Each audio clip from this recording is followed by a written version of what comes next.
Hey guys, this is the 2020 Audi R8 Performance Decennium. They only built 222 of these worldwide and only 50 are in the US. And I am partnering with Omaze to give one of these away in a sweepstakes. You can take it home fully tax-free, delivered to your door with $20K in the trunk. The proceeds from this sweepstakes benefit a cause called DoSomething.org, which turns online activism into real-world activism. And you can sign up with any number of causes that you want to support, and it'll tell you how to make real-world change. It's a great cause. So hit the link in the description and find out how you can enter and take this very R8 home with you. Now enjoy this video.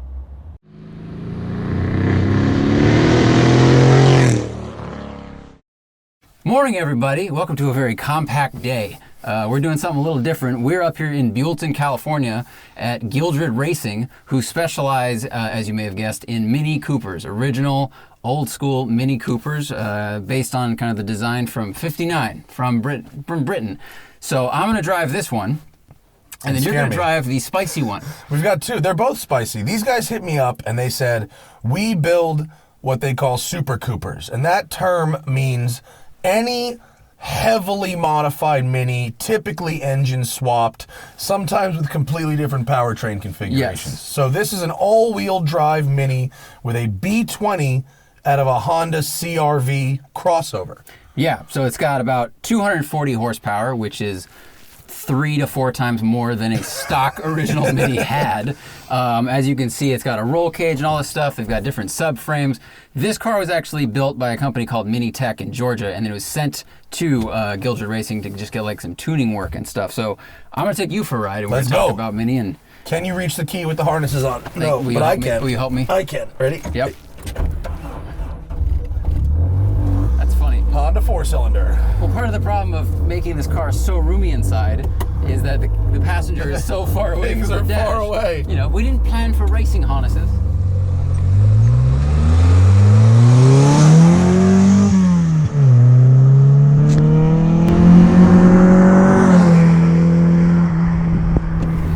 So when I went to the Nürburgring last year, clear on the right. When I went to the Nürburgring last year, and it started to rain, and I was terrified, and I was going about 40 miles an hour and sliding all over the place, I got smoked by an all-wheel drive classic Mini with a speed differential of probably 100 miles an hour in the wet. Well, that's just terrifying because It looked just like this. Because we're going, you know, we're not going 100-mile differential right now. No. And this is an 80-inch wheelbase car, and just with that, like, you have to have both hands on the wheel. You got to really pay attention, let alone on the Nürburgring. I mean, which is barely wider than this, frankly. And the brakes, how are they? So the brakes, that's like, I need to do more leg workouts. The brakes are manual Willwoods, and they are definitely not up to the power this car has. This car is 2,100 pounds, but when you get on the brakes hard, it feels like it's 5,000 pounds. Can you not lock it up? Like, do you think you could lock the brakes if you wanted to? I don't know. I don't really want to try when we're this small, but just pirouette a bit. I'm going to make a U-turn. It sounds like a Honda. It sounds like a Honda. It sounds angry. Clear on the right. It is angry. I'm just going to flip around. And I recognize the 5-speed shifter from the Honda. Yeah, the car you're driving has a really cool, like, billet milled, buttress type thing. All right, so let's go flat. Flat. This is flat at 3, 4, 5.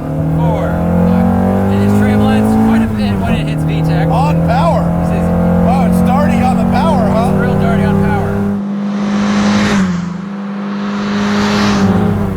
And that's, to me, that's the weird thing about this all-wheel drive system is it only engages when you slip, right?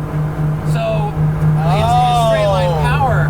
Unless it really lets go, it's not putting it to the back. It's not like a Subaru. Right, so it feels like a front-wheel drive car, but just one that can get it done if it needs to. Up, squirrel. Yeah, which I think it's cool. This is a cool car that displays what you can do with a Mini. Like, you can make them rear engine or front engine or all-wheel drive.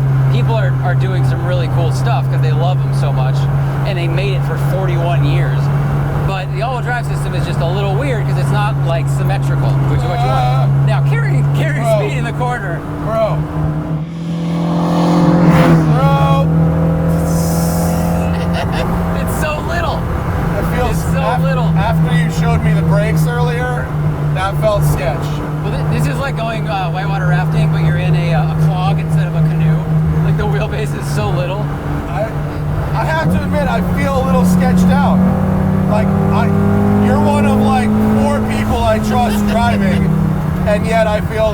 much now. I mean, they move. Just because of it's moving around so much.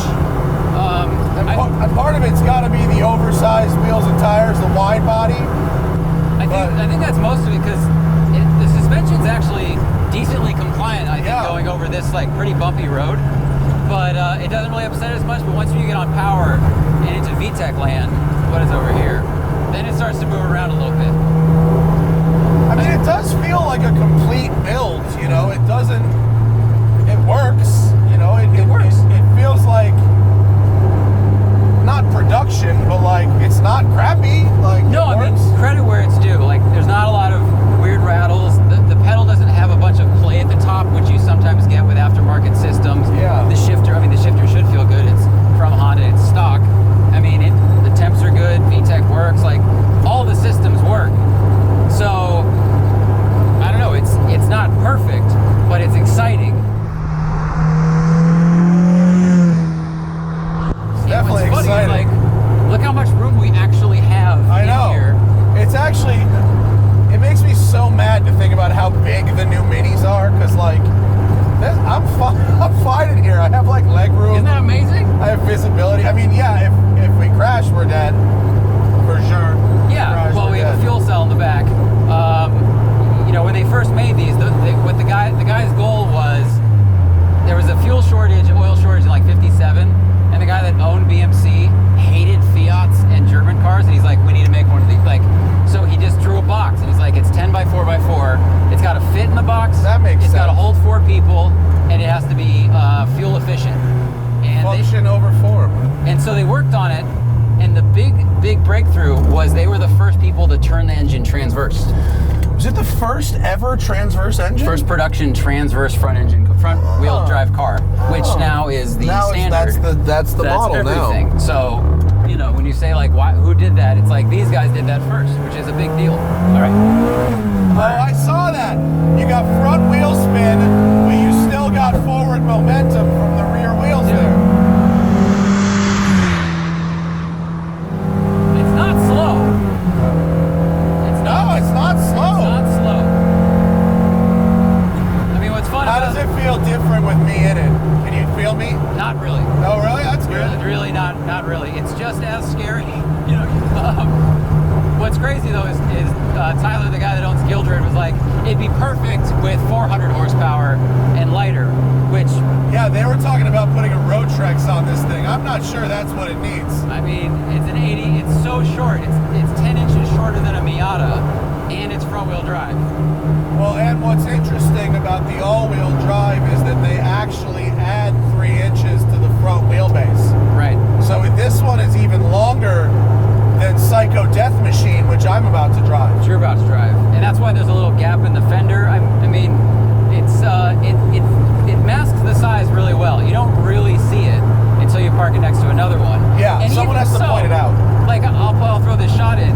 They had a bunch of Minis parked next to a new GTI, and the GTI was about 2 feet longer. Like, these look so small in any situation.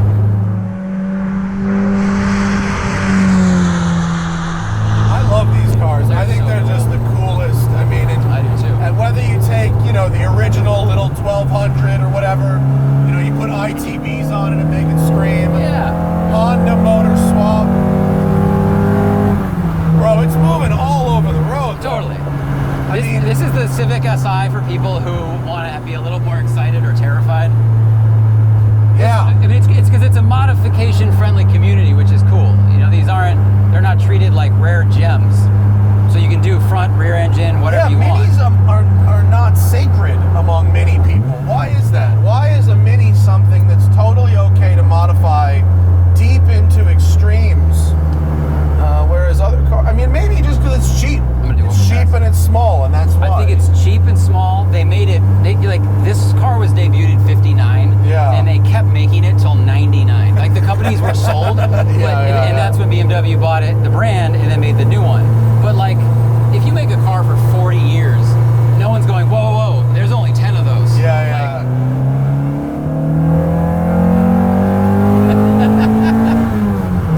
She moves around a little bit. I've watched our fuel gauge go down quite a bit since we've started. Wow. We started this video just